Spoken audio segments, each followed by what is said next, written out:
Bien, vamos estudiando Efesios, pues de una forma, les dije al principio, les advertí, vamos a ir pianito, no vamos a correr, vamos a ir estudiando las verdades de la palabra, y es una bendición ir extrayendo las riquezas de la palabra que van viniendo a nosotros. Decía Spurgeon que era como sacar los diamantes de lo más profundo, ¿no? Y había que romper rocas para extraer los diamantes de la palabra de Dios. Así es con la palabra de Dios. Tenemos que detenernos y ser disciplinados para estudiar la palabra.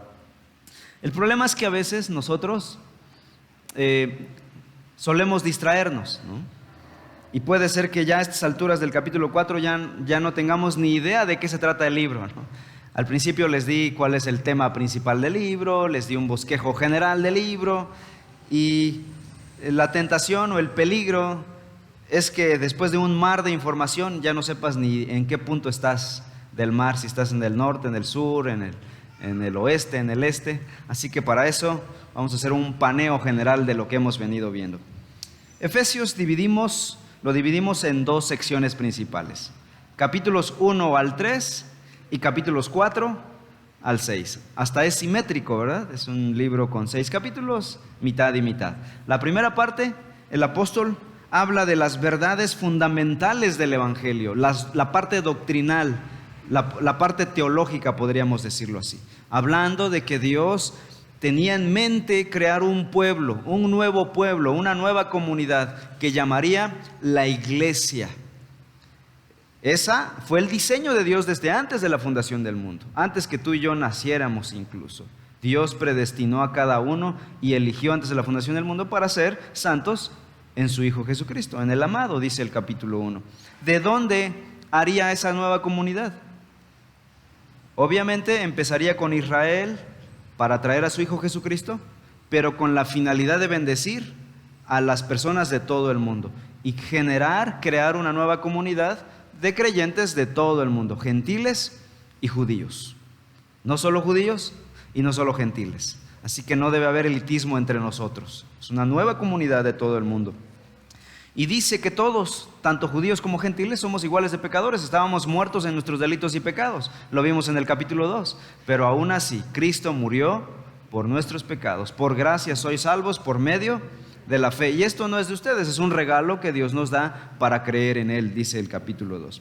Y luego, en el capítulo 3, siguió hablando acerca de este pueblo, que esta verdad era un misterio en el Antiguo Testamento, pero que ahora se nos ha revelado a nosotros por medio de la palabra de Dios. Y Pablo dice: yo fui llamado para revelar ese misterio, el misterio del Evangelio.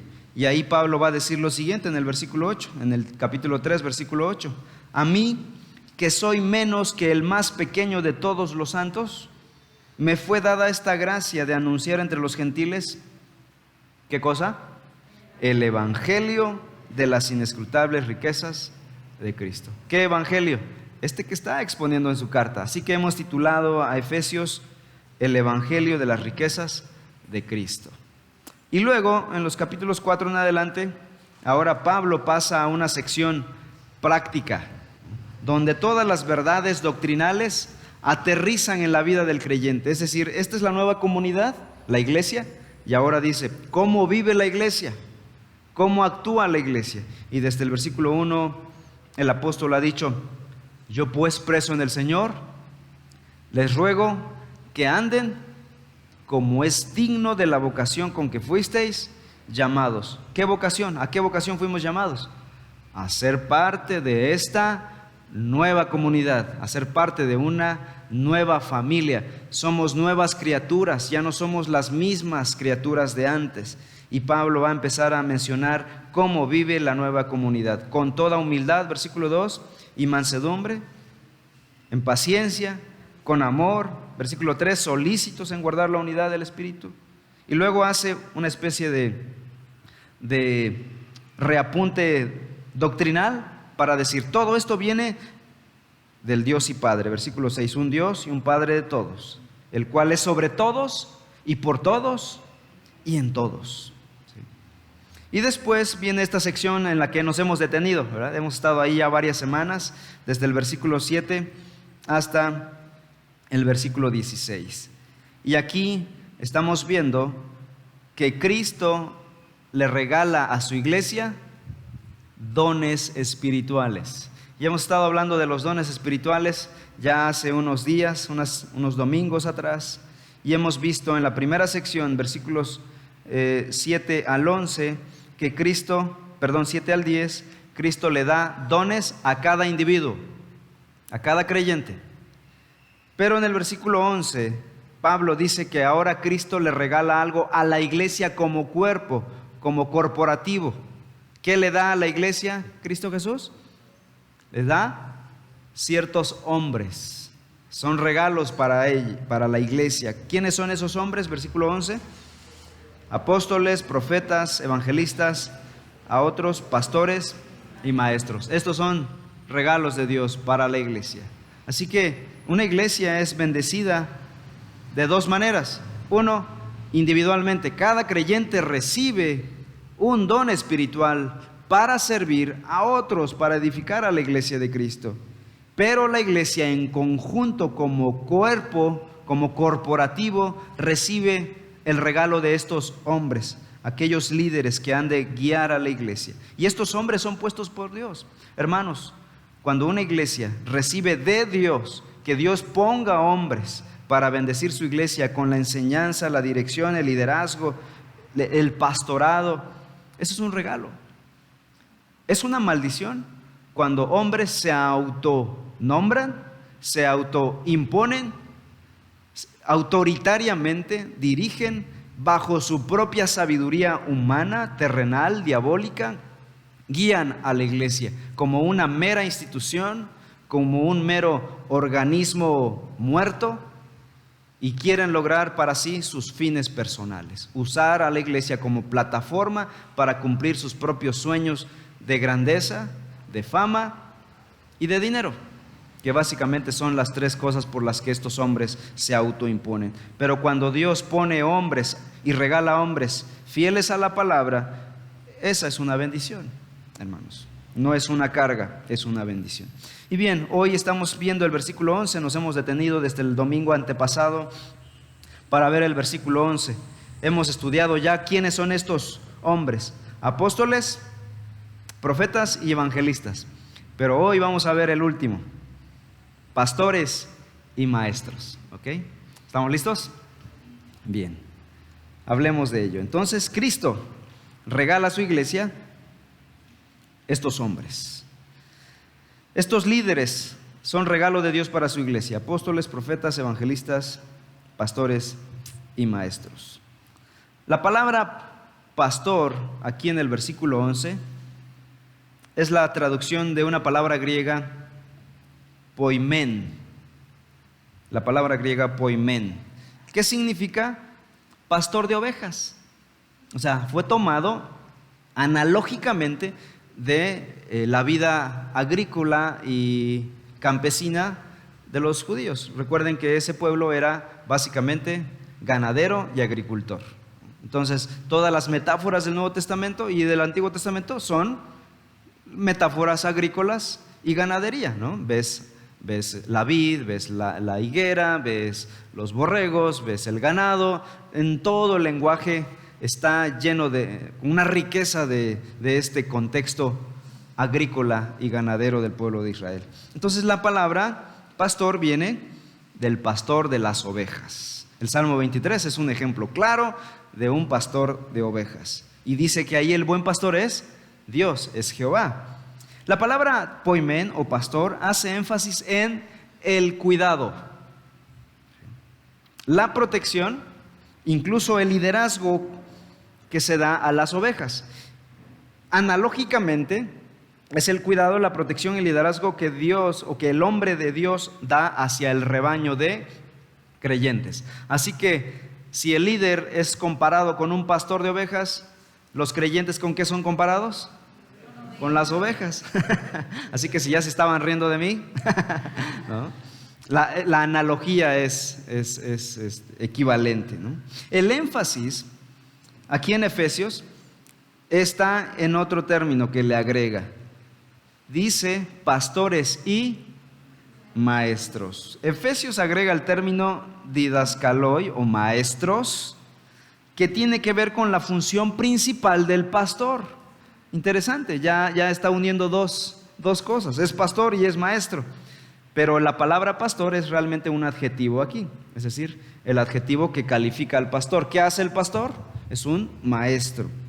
Porque la función principal del pastor es la enseñanza de la Escritura. La enseñanza y la predicación de la Escritura es la piedra angular del ministerio pastoral.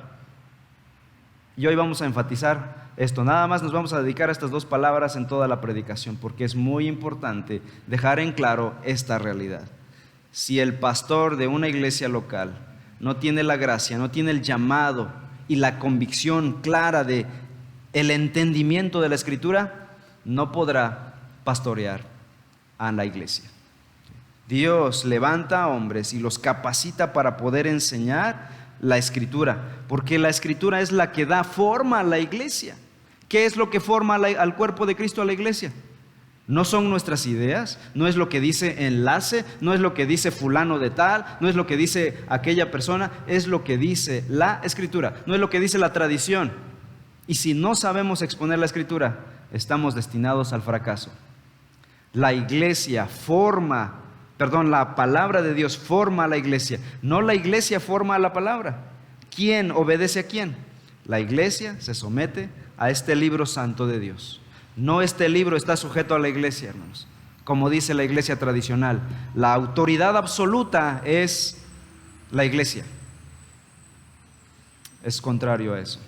La autoridad absoluta es la palabra de Dios, porque la palabra de Dios es la autoridad, es el decreto de Dios. Este es el registro de la autoridad de Dios. Así que la enseñanza de la palabra entonces es la piedra angular del ministerio pastoral, del liderazgo pastoral. De hecho, algunos intérpretes interpretan este pasaje afirmando que maestro es entonces simplemente un adjetivo de pastor, es decir, pastor maestro. No es 1 apóstoles, 2 profetas, 3 evangelistas, 4 pastores y 5 maestros. No, es 1 apóstoles, 2 profetas, 3 evangelistas y 4 pastor maestro. El adjetivo del ministerio principal. El principal ponente de esta idea es el pastor John MacArthur, quien hace un estudio exegético de este versículo y dice: a veces la palabra y, aquí entre pastores y maestros, esa palabra griega y es el griego kai, que puede significar que es, o puede significar en particular. Entonces la mejor traducción sería aquí, yo podría leer así: pastor que es maestro, o también podría significar pastor en particular maestro. Esa sería una mejor traducción para el versículo 11. Algunos apóstoles, diría el versículo 11 entonces, otros profetas, otros evangelistas, algunos pastores maestros, diría la traducción del griego. Esa es la mejor interpretación a la luz de otros versículos del Nuevo Testamento. Ahora hagamos uso de nuestras Biblias. Vayamos a 1 de Timoteo capítulo 5 y vamos a ver qué piensa el resto del Nuevo Testamento. 1 de Timoteo 5:17. Los ancianos que gobiernan bien sean tenidos por dignos de doble honor, mayormente ¿quiénes? Los que trabajan en predicar y en enseñar. Aquí está hablando de los ancianos quienes dirigen, dice mayormente los que enseñan fielmente la palabra de Dios. Ahora vamos al capítulo 3, versículo 2. 1 Timoteo 3:2. Es necesario que el obispo sea irreprensible, marido de una sola mujer, sobrio, prudente, decoroso, hospedador, apto para enseñar. Si alguien quiere ser obispo, tiene que tener esta cualidad: Todas las demás son cualidades de carácter, pero cualidad de habilidad es apto para enseñar. Y usted mira, hermano, pero en el otro pasaje hablaba de ancianos, aquí habla de obispos. Y en Efesios habla de pastor. Hermanos, son tres distintos, no habla del mismo. Bueno, de eso vamos a tratar en esta predicación. Y es que en el Nuevo Testamento hay sinónimos para la palabra pastor. La Biblia utiliza generalmente tres palabras, y aquí esto es capital para nuestro liderazgo en la Iglesia Reforma, hermanos. Y de esto va a depender si soy bíblico o no soy bíblico. Y si queremos tener un liderazgo bíblico en la Iglesia Bautista Reforma o extrabíblico.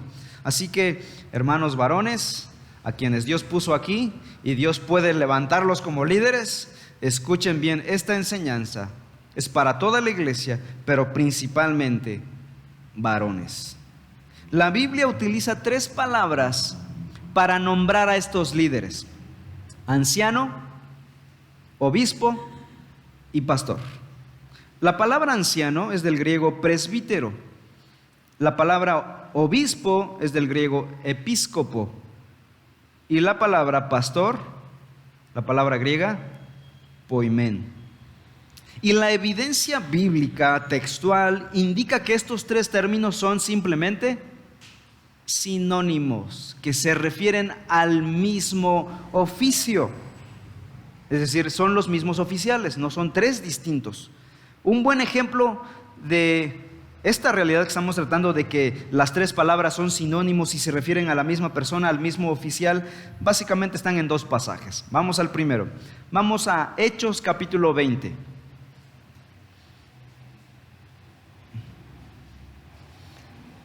Hechos 20. Y vean lo que dice el versículo 17. Pablo va de regreso después de su tercer viaje misionero. No alcanza a llegar a Éfeso, se queda en la costa, en Mileto, y manda llamar a los líderes de la iglesia de Éfeso para hablar con ellos, hacerle una encomienda, despedirse porque va con camino a Jerusalén. Sabe que le esperan tribulaciones y cárceles y es posible que ya no vean su rostro jamás. Vean lo que dice el versículo 17. Enviando pues desde Mileto a Éfeso, hizo llamar ¿a quiénes? A los ancianos. La palabra en griego ahí hizo llamar a los presbíteros de la iglesia. Versículo 17. Ahora vamos al versículo 28.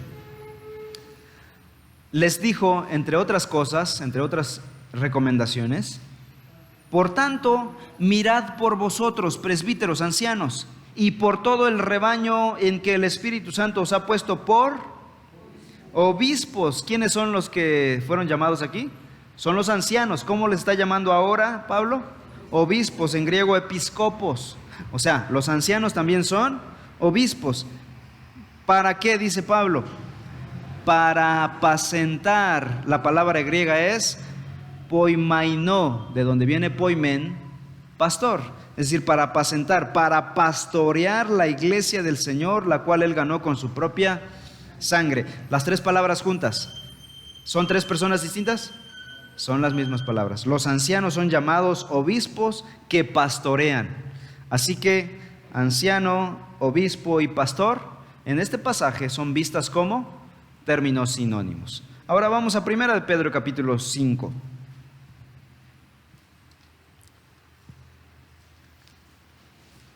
Versículos 1 y 2. Dice: ruego a los ancianos, el griego presbíteros, dice Pablo, ruego a los presbíteros que están entre vosotros, yo presbítero también con ellos, y testigo de los padecimientos de Cristo, que soy también participante de la gloria que será revelada. ¿Qué les quiere decir a los ancianos? 2 puntos y seguido. Apacentad. Palabra griega, poimaino, poimen, pastoreen. Les digo a ustedes, presbíteros, que pastoreen la grey de Dios que está entre vosotros, cuidando. La palabra griega, episcopeo, cuidando. De ahí viene episcopo, obispo.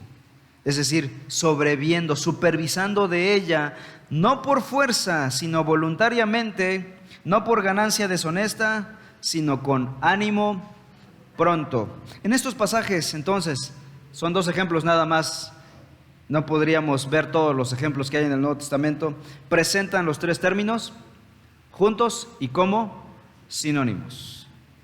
Pedro instruye a los ancianos que sean buenos obispos en su ejercicio de pastorado, ¿no? Presbíteros, sean buenos obispos al pastorear. Las tres palabras juntas. Es el mismo oficio. Pero hay énfasis en las palabras. Por ejemplo, la palabra anciano se refiere a quién es el hombre, el carácter del hombre. Obispo habla de lo que hace. ¿Qué es lo que hace? Supervisar. Y pastor tiene que ver con su actitud de cuidar humildemente a las ovejas. Los tres términos se aplican por igual a los mismos líderes dentro de la misma iglesia e identifican a quienes alimentan y dirigen a la iglesia de Cristo Jesús.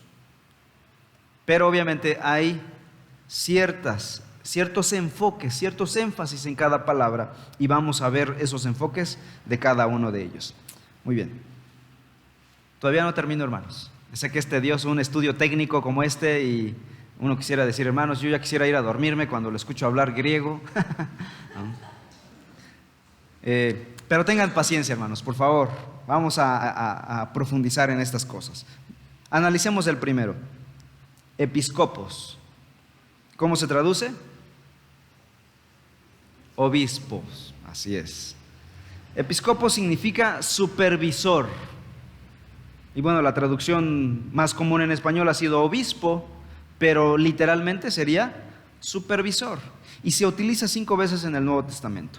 Los supervisores o los episcopos eran agentes nombrados por los emperadores romanos para gobernar ciudades recién capturadas o recién fundadas en el Imperio Romano. Les llamaban episcopos, porque funcionaban como comisarios, los que supervisaban como si fueran los ojos del emperador allá en esa pequeña colonia nueva. Así que episcopo aludía a la idea de responsabilidad con una autoridad o con un poder superior.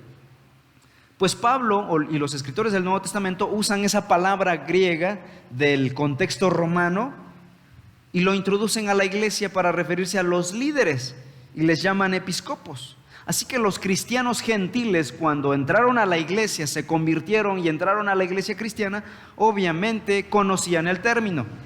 Sabían de la autoridad que tenían estos hombres que eran delegados del emperador. Eran en la colonia la máxima autoridad, pero no eran la máxima autoridad. Estaban bajo el poder o la autoridad del emperador. Los cristianos entonces de inmediato captaron qué significaba la palabra episcopos en la iglesia local. ¿Qué significaba? Bueno, en nuestra iglesia este hombre o este líder es la máxima autoridad. Pero la máxima autoridad es Cristo. Él está bajo otra autoridad. Encajó bien en el contexto de la iglesia del Nuevo Testamento.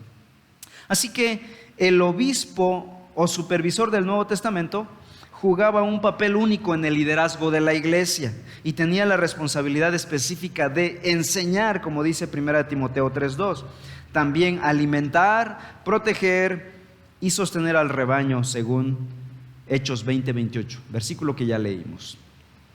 Siguiente término, poimen. ¿Cómo se traduce poimen? Pastor. Muy bien. O apacentador, o el que pastorea. Y se emplea varias veces en el Nuevo Testamento. Hace énfasis en el cuidado espiritual y en el papel de liderazgo sobre el rebaño. O sea, el énfasis de pastor es liderazgo y cuidado. El enfoque del término poimen está centrado en la actitud del líder. Para ser pastor, créanme, se requiere cierta humildad. Me refiero a pastorear ovejas. O sea, no cualquiera le gusta pastorear ovejas. Se requiere una humildad y paciencia para estar bajo los borregos o atrás de los borregos, ¿no? Y saben, mejor ovejas, ¿verdad? Y para pastorear, ya pasando a la analogía, para pastorear a las ovejas del rebaño de Cristo, Se requiere humildad y mucha paciencia para poder tratar con personas. Así que la analogía habla del carácter del pastor. Ahora, Efesios 4:11, pastor, se emplea con la palabra maestro. El énfasis se hace en el ministerio de enseñanza del pastor.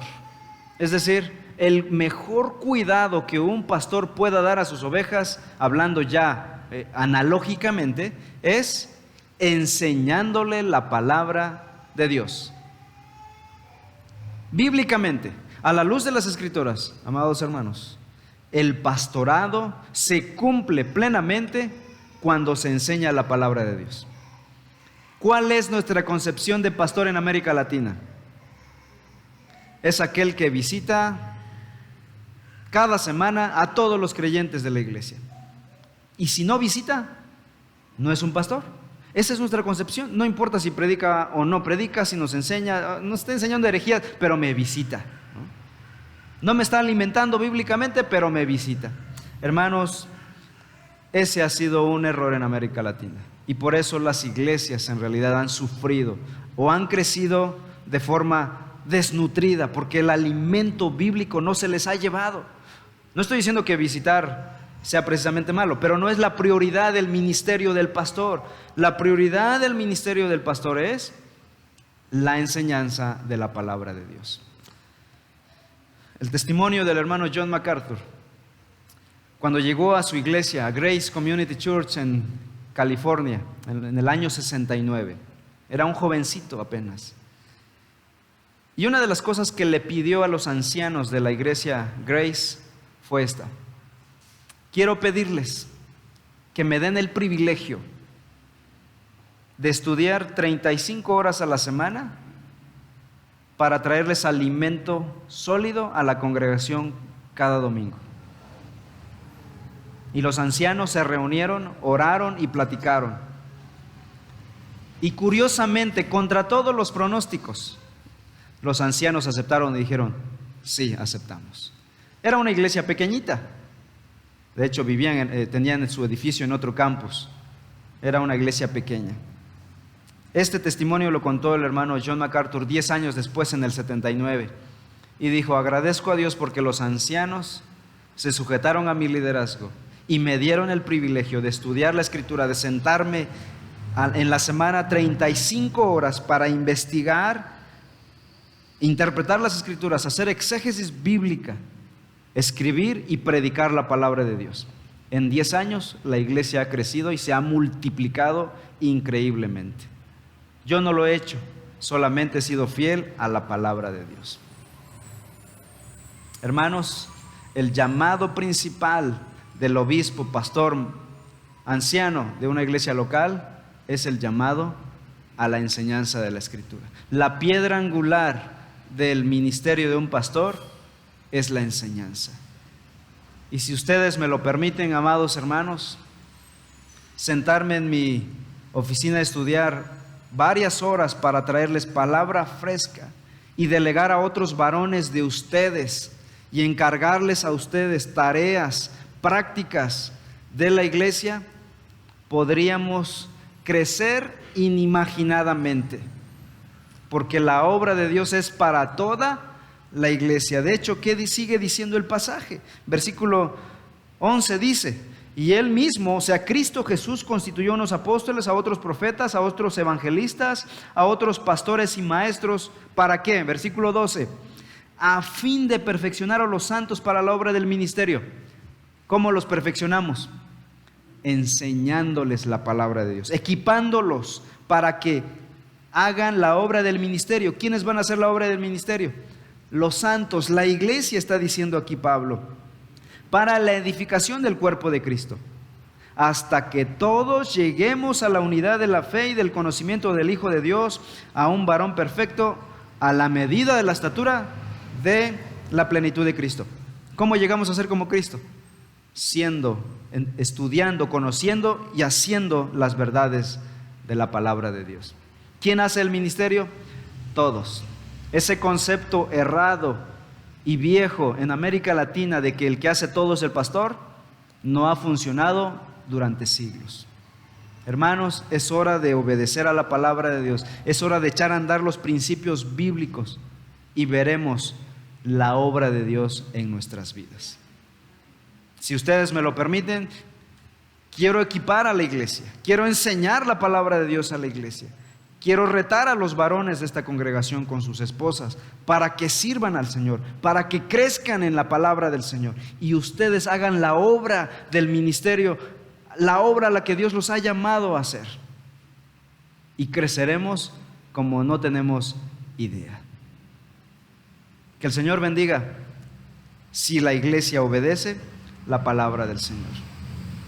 La siguiente palabra es la palabra presbítero.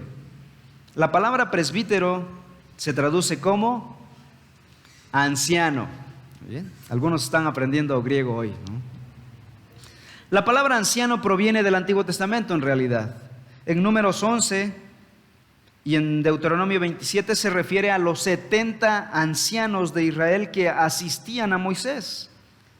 En Deuteronomio 1 indica que estos hombres estaban encargados de la responsabilidad de administrar la justicia al pueblo.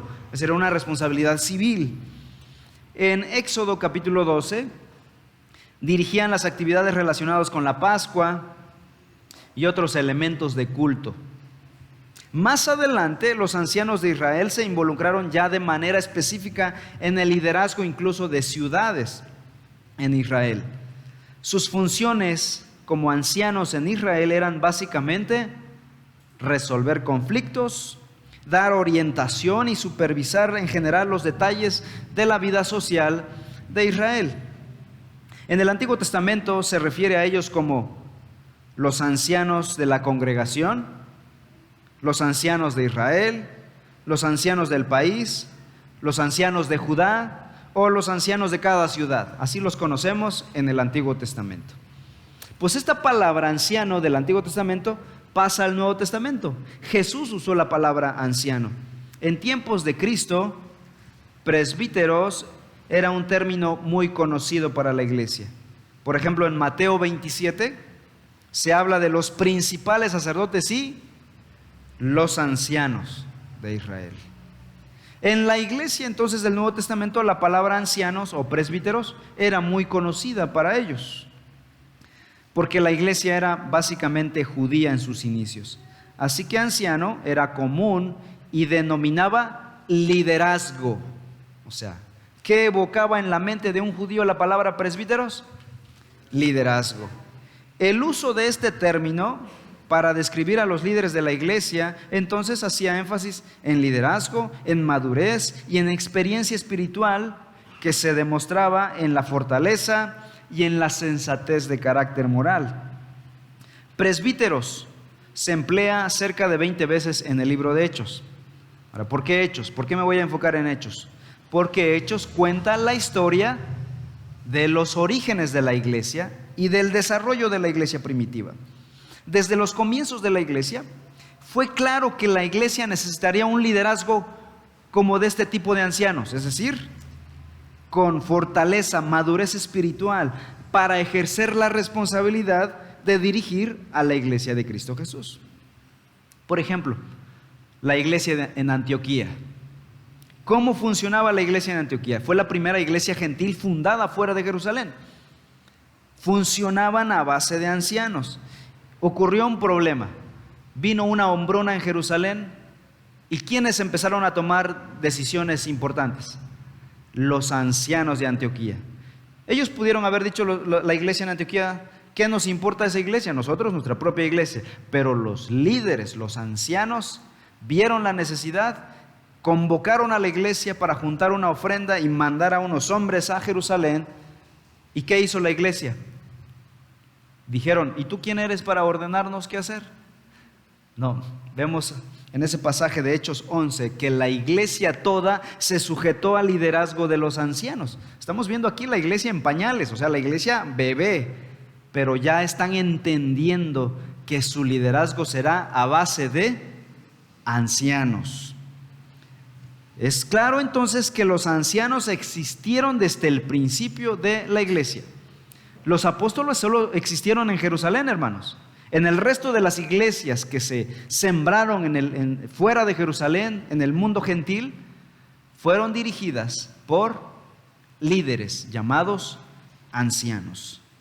Es posible que el mismo Pablo, antes de ser apóstol, hubiese sido anciano. Busquen, por favor, Hechos capítulo 13. El mismo apóstol Pablo, en el capítulo 13, versículo 1, donde dice la palabra de Dios así: había entonces en la iglesia que estaba en Antioquía profetas y maestros: Bernabé, Simón el que se llama Níger, Lucio de Cirene, Manahem el que se había criado junto con Herodes el tetrarca, y Saulo. Ministrando estos al Señor y ayunando, dijo el Espíritu Santo: apartadme a Bernabé y a Saulo para la obra que los he llamado. ¿Sí? Aquí está Pablo siendo tomado en la lista de maestros y profetas de ese momento en Antioquía. Después fue llamado a otro nuevo ministerio, llegaría a ser un apóstol. Y a medida que Pablo, después con Bernabé, empezaron a plantar iglesias, el resto del capítulo 13 y 14 de Hechos narra cómo Pablo y Bernabé plantaron 4 iglesias. Las iglesias de Antioquía, Listra, Iconio y Derbe. Y vean lo que dice en el capítulo 14, por favor. Versículos 21 al 23. Después de haber ido más o menos 1 año y medio aproximadamente de estar plantando estas 4 iglesias, hicieron un recorrido de regreso, pasando por las 4 iglesias. Y vean lo que hicieron. Y después de anunciar el evangelio a aquella ciudad y de hacer muchos discípulos, volvieron a Listra, a Iconio y a Antioquía, confirmando los ánimos de los discípulos, o sea, de los nuevos creyentes, exhortándoles a que permaneciesen en la fe y diciéndoles: es necesario que a través de muchas tribulaciones entremos en el reino de Dios. Pero vean lo que hicieron en el versículo 23. Y constituyeron presbíteros o ancianos en cada iglesia, y habiendo orado con ayunos, los encomendaron al Señor en quien habían creído. Iglesias nuevas, desde el principio fueron guiadas, lideradas por ancianos. A medida que la iglesia fue desarrollándose en el libro de Hechos, el término que llegó a ser más común para nombrar a los líderes de la iglesia fue anciano o presbítero. Casi cada iglesia que vemos en el Nuevo Testamento es dirigida de manera específica por ancianos. O sea, no hay una reproducción de profetas, no hay una reproducción de apóstoles, pero sí hay una multiplicación de ancianos en las iglesias fundadas por Pablo y Bernabé. Entonces, haciendo una remembranza de todo el versículo 11, hemos visto ya que la palabra pastor, anciano y obispo se refiere al mismo oficio, el mismo ministro, la misma persona, pero obviamente en plural: ancianos, obispos, pastores, es decir, hay una pluralidad de ancianos en las iglesias. Ahora usaremos a partir de aquí en el estudio los 3 términos de forma indistinta, es decir, me voy a referir a ellos como ancianos, como pastores o como obispos, ya que son sinónimos. Pregunto ahora: ¿cuál es el papel principal de un anciano, pastor u obispo? La enseñanza de la palabra. Al principio, la iglesia en Jerusalén nace en Jerusalén. La autoridad máxima de la iglesia eran los apóstoles, la autoridad de la iglesia. Al llegar a su fin la era apostólica, el oficio del pastor maestro surgió como el nivel más elevado de liderazgo en la iglesia local. ¿Cuáles eran sus responsabilidades? Número uno, cuidado. Los ancianos estaban encargados del cuidado, la alimentación y la guía espiritual de la iglesia entera. Vamos a 1 Timoteo 3:1. 1 Timoteo 3:1. Palabra fiel, si alguno anhela obispado, episcopos, buena obra desea. Ahora en el versículo 5 Pablo agrega: cuidar de la iglesia de Dios. Es decir, si anhelas obispado es bueno, pero ¿para qué? Para cuidar de la iglesia de Dios. Esto implica con claridad que una de las responsabilidades del obispo, del anciano, es cuidar de la iglesia. Dice el 1 Timoteo 5:17, los ancianos que gobiernan bien a la iglesia, dice aquí, sean tenidos por dignos de doble honor, dice la Escritura. Así que una de las responsabilidades de los ancianos, de los pastores, es el cuidado. Siguiente responsabilidad, siguiente papel, autoridad.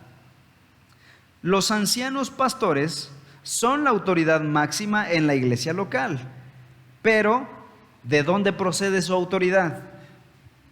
De porque simplemente soy el pastor y punto, como dicen vulgarmente en algún lado, aquí mis chicharrones truenan solamente, y yo mando y punto.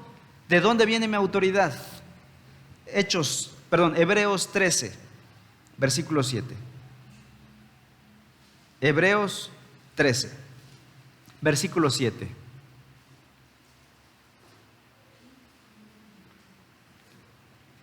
Acordaos de vuestros pastores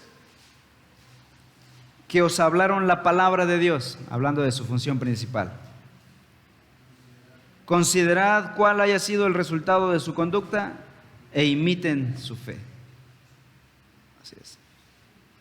Hay una autoridad en la enseñanza de los pastores, por lo cual el autor de Hebreos dice, acuérdense de ellos, sujétense a sus pastores, en otro versículo acá.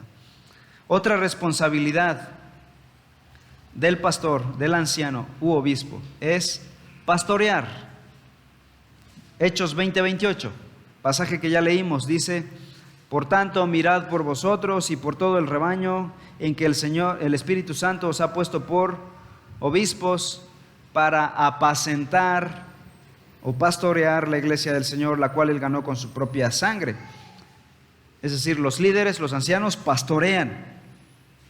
¿Qué involucra pastorear? ¿Qué significa pastorear? Básicamente dos responsabilidades. En primer lugar, alimentar y proteger al rebaño. Tomando de la analogía, ¿qué hace un pastor de ovejas? Alimenta y las protege. Su preocupación es que coman, ¿no? Y que estén bien, básicamente. Analógicamente, el cuidado principal en ese sentido de pastorear al rebaño es que estén alimentadas y que estén protegidas.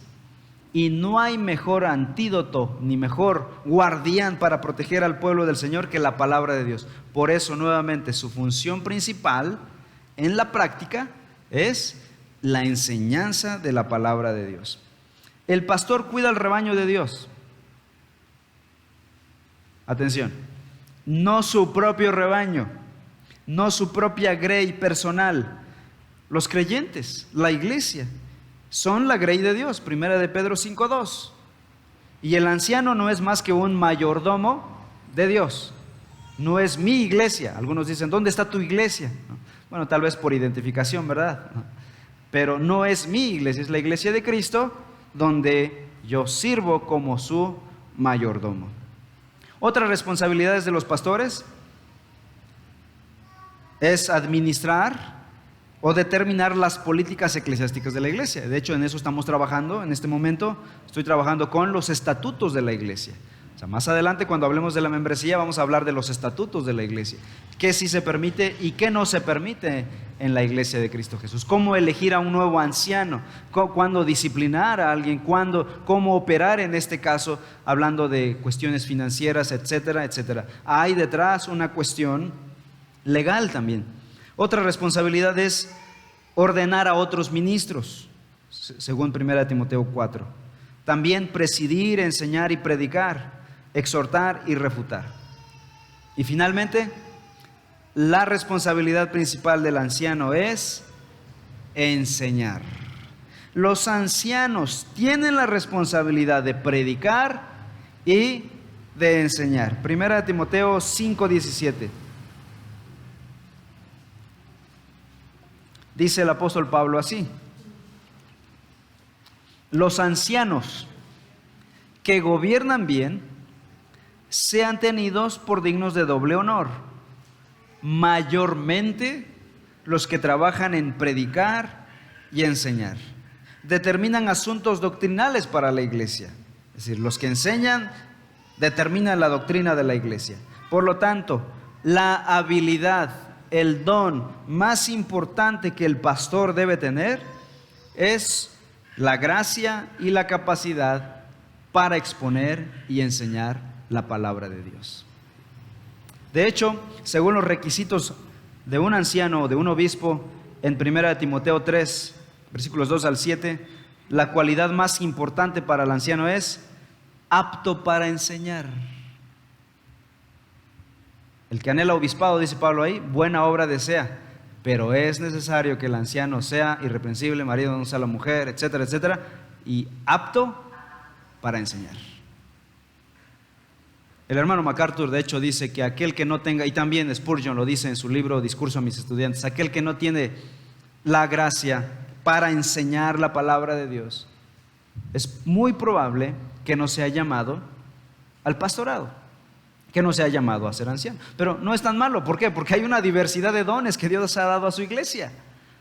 No podemos aspirar todos a predicar, o aspirar todos a tocar, o aspirar todos a cantar, o aspirar todos a hacer algo. Hay una diversidad de dones que Dios da a su iglesia. Y si todos somos espirituales, maduros, estaremos gozosos con los dones que Dios nos ha dado.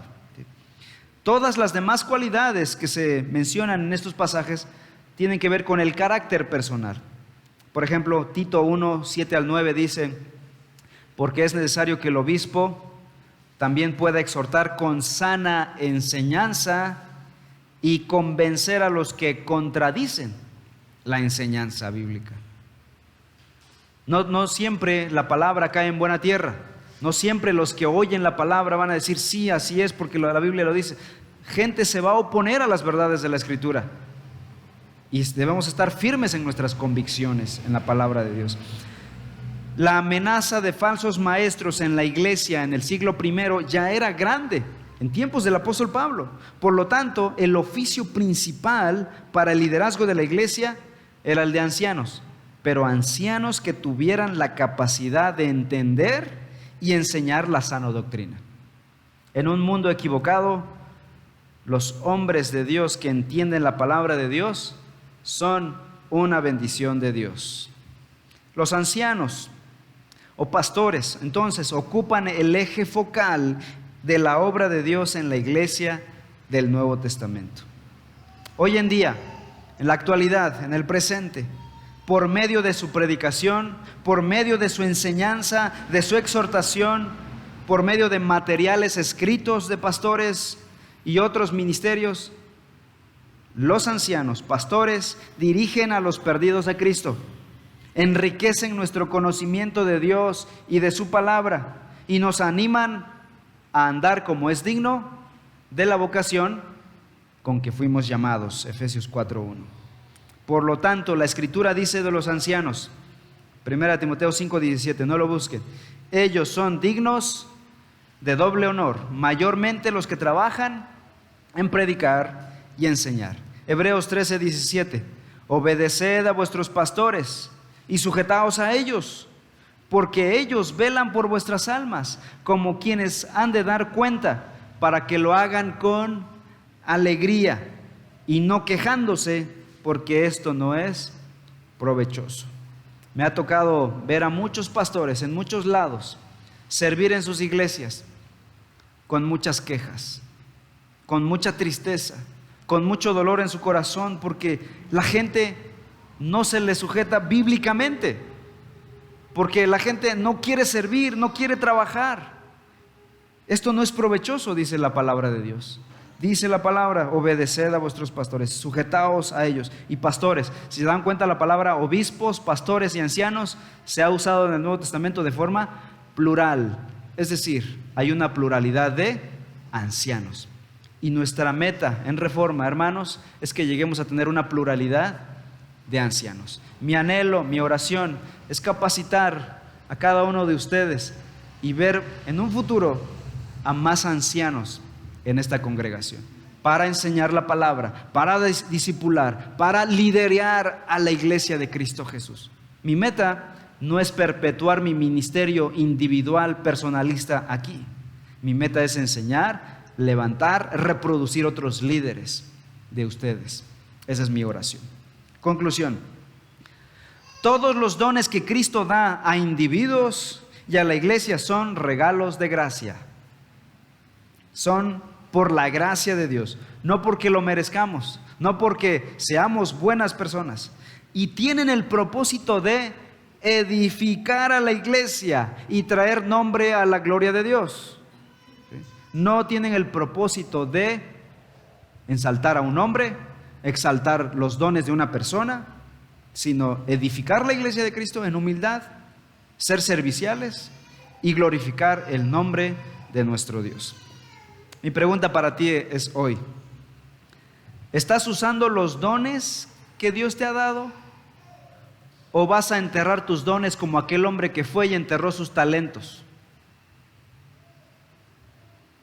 ¿Estamos edificando a la iglesia o usando nuestros dones para presumir que eres bueno en esa área?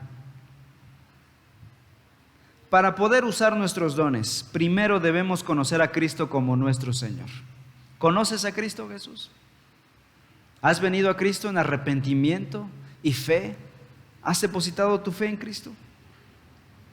No podemos empezar por los dones si primeramente no hemos creído en Cristo Jesús, si primeramente no conocemos al Salvador del mundo. Para poder edificar la iglesia de Cristo con nuestros dones, debemos primeramente amar a Cristo, si no, no amaremos a su iglesia.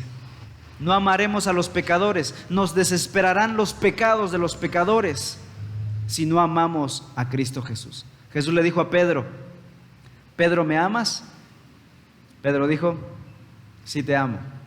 Y la pregunta se repitió por 3 veces: Pedro, ¿me amas? Pedro, ¿me amas? Hasta que Pedro dijo: Señor, tú lo sabes todo. Y echó a llorar Pedro.